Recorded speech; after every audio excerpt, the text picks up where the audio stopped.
Olá, amigos do canal Espiritualidade.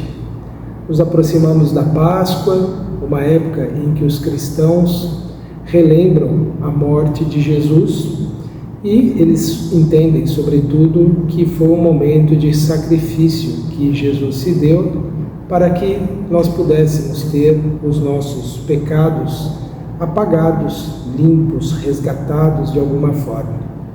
Esse é o entendimento que a maioria dos cristãos tiveram por muitos séculos e até hoje tem.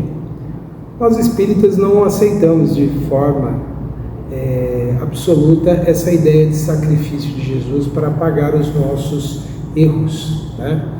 Nós entendemos que o Espírito, que é o que nós somos, sempre guarda consigo a sua responsabilidade pelos seus atos. Nós não temos como transferir a responsabilidade do que nós fazemos a outras pessoas. Assim como nós não sofremos a responsabilidade ou não acumulamos a responsabilidade pelos erros que as pessoas cometeram. Nós podemos sim sentir o reflexo desses erros, podemos sentir as consequências dos erros que alguém cometeu, como por exemplo os nossos pais nas escolhas que eles fizeram, ou as pessoas que nós procuramos nos unir em nossa vida. Nós podemos sofrer as consequências porque isso faz parte da experiência, mas nós não podemos ser responsabilizados por aquilo que outras pessoas fizeram. Os cristãos têm as suas razões teológicas, as suas tradições, se apoiam em antigos textos, como o Antigo Testamento, quando fala sobre Adão e Eva, a origem do pecado para a humanidade, a desobediência que o casal primordial teve. Mas nós entendemos que todas essas afirmações, todas essas histórias, elas fazem parte de um grande conjunto de construções que o homem foi realizando ao longo do tempo, nem sempre representantes exatos do que realmente se passa com a realidade do espírito imortal, que somos todos nós, temporariamente aqui no corpo físico. E por uma questão muito simples, né? Quando nós vamos ver certos relatos antigos, eles são comuns entre muitos povos, mas também existem muitas explicações divergentes entre os antigos povos, e o fato de um povo ter explicado a origem do mal para a humanidade não significa que nós tenhamos que aceitá-la. Nós temos hoje mais que nos basear em aquilo que é mais objetivo, aquilo que é mais evidente. Como nós poderíamos conceber um Deus de justiça, um Deus de amor, se Ele permitisse que alguém sofresse algo que Ele não tem responsabilidade direta? Então, dessa forma, nós não aceitamos essa ideia de que Jesus, com o seu sacrifício ao morrer na cruz, tenha pago com o seu sangue as nossas imperfeições ou um pecado, ou qualquer que seja o nome que se dê a isso. Mas nós entendemos que a missão de Jesus foi uma missão sacrificial, sim. Ele, como um espírito puro, ao reencarnar, ou melhor dizendo, ao encarnar, porque o que sabemos até hoje é que a única encarnação que este espírito, que damos o nome de Jesus, teve neste planeta, é essa que nós conhecemos como Jesus. Essa é a ideia que nós temos no Espiritismo também. E o sacrifício que ele teve foi em justamente vir ao nosso mundo. Imagine você um ser que vive numa condição existencial que nós não conseguimos nem conceber, de plena harmonia, de plena paz, de plena comunhão com a divindade, absolutamente perfeito, tendo que se revestir de uma forma que para nós pode parecer muito aperfeiçoada, magnífica, e de fato, para esse nosso estágio evolutivo, devemos ver o nosso corpo, sim, como algo extraordinário, como fruto de forças que são criações divinas, mas que para um espírito como esse era um fator extremamente limitante. E estar no mundo cercado de pessoas profundamente limitadas ainda, incapazes muitas vezes de entender conceitos simples que até já deveriam ter aprendido, foi de fato muito sacrificial. E em muitos momentos ele deixou transparecer isso, como numa passagem em que Jesus disse, ó raça incrédula, por quanto tempo estarei com vós? Muito mais do que um lamento sobre ele, é um lamento daquilo que as pessoas não poderiam mais usufruir da convivência com Jesus, porque ele sabia que a sua missão terminaria um dia. Jesus sabia que, em função das circunstâncias de uma época, ele seria inevitavelmente morto. E Jesus não relutou contra essa situação. Ele sabia que em algum tempo ele seria levado à morte, ele seria assassinado, sofreria as perseguições, mas ele, devido à sua consciência, ao seu estado, à sua condição espiritual, ele sabia então que ele não deveria temer a morte, porque ele não tinha qualquer dúvida sobre a existência da vida espiritual.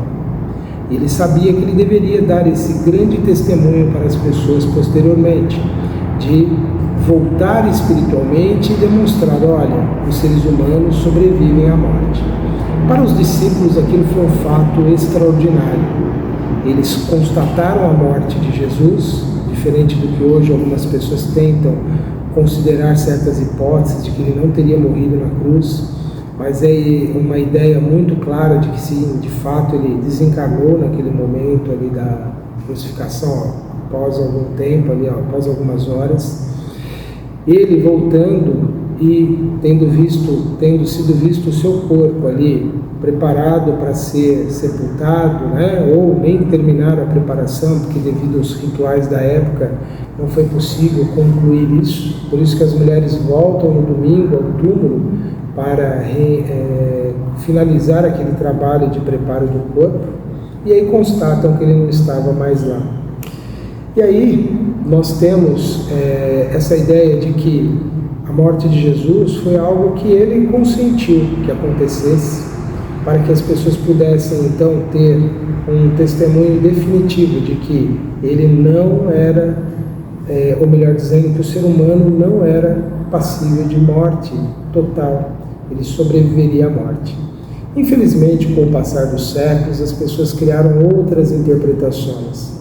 Os judeus acreditavam na ressurreição do corpo, imaginavam que era possível voltar à vida, embora eles não tivessem uma clareza muito grande sobre como era esse processo de volta à vida, mas imaginavam que em algum dia o corpo voltaria à vida.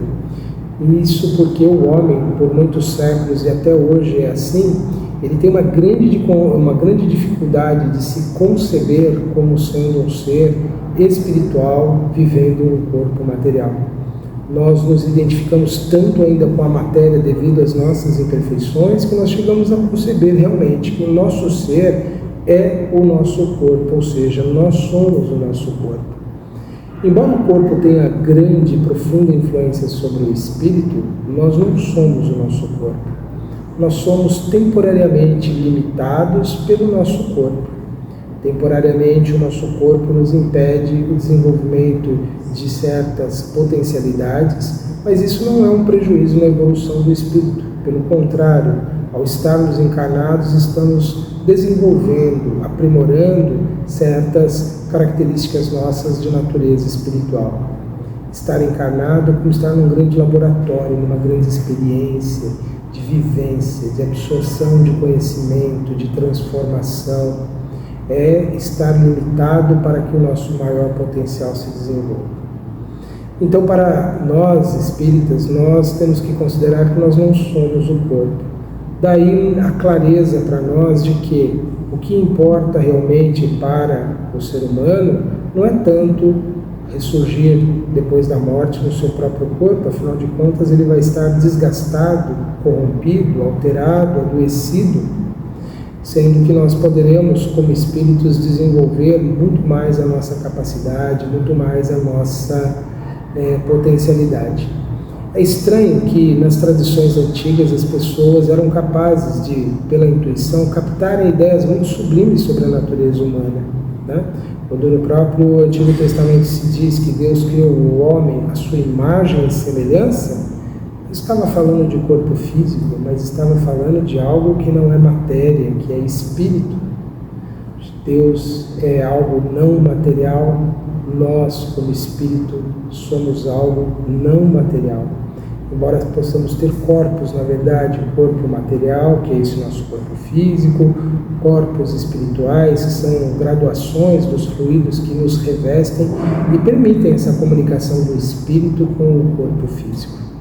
Dessa forma, então, o que realmente é importante para nós não é tanto o corpo em si. Voltar à vida é um fenômeno natural, mas não para um corpo que pereceu e já que tem sua matéria desagregada. Voltar à vida é reassumir um corpo. Então, no momento em que Jesus desencarna, ele abandona aquele corpo físico, que existem algumas teorias que tentam explicar isso, né? Há uma, inclusive, que diz que esse corpo físico de Jesus foi desintegrado para que ele não virasse objeto de culto, como infelizmente acabou acontecendo depois. Até hoje nós vimos que os cristãos se apegaram muito às famosas relíquias, né?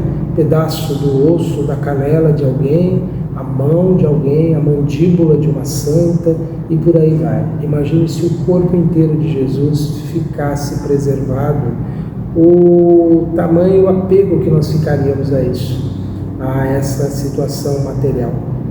É muito claro, então, para nós que é muito plausível, muito aceitável de que realmente Jesus, com o seu poder mental, tenha desintegrado o seu corpo físico ou que ele simplesmente tenha sido realmente ocultado, sepultado, para que as pessoas não se apegassem ao corpo, e sim à mensagem, à ideia de Jesus. E a gente vê que tanto isso é verdade, que nesses 2000 anos, ou quase 2000 anos de cristianismo, o que nós temos? Nós temos as pessoas muito mais apegadas à matéria, ao exterior, do que à essência daquilo que Jesus ensinou. Então é muito evidente para todos nós que a questão do desaparecimento do corpo de Jesus foi muito providencial. Por qual meio foi, nós não temos uma explicação definitiva, mas temos explicações possíveis e bem plausíveis. Desintegração ou uma simples ocultação, um sepultamento em algum lugar em que ninguém nunca descobriu, nem vai descobrir, para que não haja essa reverência a coisas que são efêmeras, que são passageiras. A mensagem dele é muito mais poderosa. Mas voltemos então a essa ideia do sacrifício. O sacrifício maior de Jesus não foi tanto morrer, mas foi viver com as pessoas e estar aqui transmitindo para pessoas muitas vezes incapazes de entender os seus ensinamentos, as lições imortais que ele veio trazendo. E o que o sacrifício de Jesus poderia significar para nós como um grande exemplo, um grande aprendizado, uma grande lição? Obviamente que nós entendemos a grande distância que existe entre o sacrifício de Jesus e esse sacrifício diário que nós fazemos em nossas vidas por uma causa, pelas pessoas que nós amamos, por algo que nós acreditamos válido. Nós entendemos claramente a grande distância que existe entre Jesus e nós, mas nós entendemos que Jesus, ao se sacrificar pelas pessoas que ele amava, ou seja, a humanidade inteira, é um grande exemplo para todos nós do sacrifício que nós temos que fazer pelas pessoas que nós amamos, que não constitui muitas vezes entregar o nosso corpo aos algozes para que eles tirem a nossa vida, mas é muitas vezes entregar o nosso corpo, as nossas forças, as nossas energias, a bem daquilo que nós acreditamos como necessário, válido e importante. A exemplificação de Jesus de levar até as últimas consequências aquilo que ele assumiu como seu compromisso, instruir a humanidade, nos inspira de que nós temos que levar até as últimas consequências os compromissos que nós assumimos e que as nossas consciências nos dizem que devemos atendê-los. Essa talvez seja para mim, ou pode ser para quem assim desejar pensar, pode ser o grande significado da Páscoa. Além de tudo isso que nós criamos, que tem a sua razão de ser, que talvez tenha até alguma justificativa, né? As pessoas criticam, condenam certas práticas, certas festividades, dizem que tudo é comércio, que tudo é uma exploração, mas nós entendemos que o mundo material e a sociedade como ela é tem as suas necessidades. E algum bem deve ser tirado de todas essas experiências que nós criamos e que talvez nós nem precisemos delas, mas de algum valor elas devem ter, ou melhor dizendo, algum valor elas devem ter e de alguma forma elas devem nos beneficiar. Mas além de tudo isso, nós devemos ter esse período em que tantas pessoas se relembram ou lembram de Jesus, nós temos que ter para nós como uma lembrança de um período, de um momento em que a humanidade teve uma grande exemplificação de renúncia das suas próprias vantagens, do seu próprio bem-estar, em favor daqueles que se encontram na retaguarda. Para mim, eu acredito que para muitas pessoas é um grande exemplo, então, esse, para refletirmos os sacrifícios que nós devemos fazer diariamente em nossas vidas, em favor das pessoas que nós identificamos como merecedoras dessa nossa devoção, desse nosso amor, dessa nossa vontade de ajudá-los a evoluir.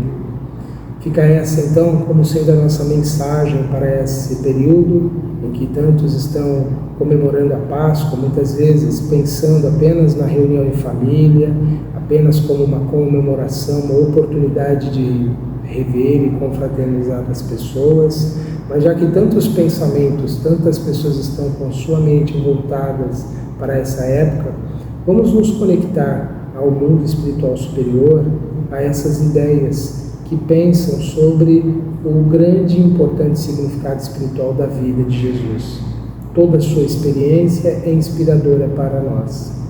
Quando Allan Kardec perguntou qual o modelo que a humanidade seguir, eles foram muito objetivos e disseram: veja Jesus. Então tudo da sua vida deve ter para nós um significado e uma inspiração para a nossa transformação. Eu convido então neste instante para a nossa prece, em agradecimento a Deus, pedindo que o Senhor da vida possa nos abençoar, nos amparar, nos assistir e que tenhamos todos nós a boa vontade e a força para realizarmos o nosso melhor em favor de nós mesmos e do nosso próximo.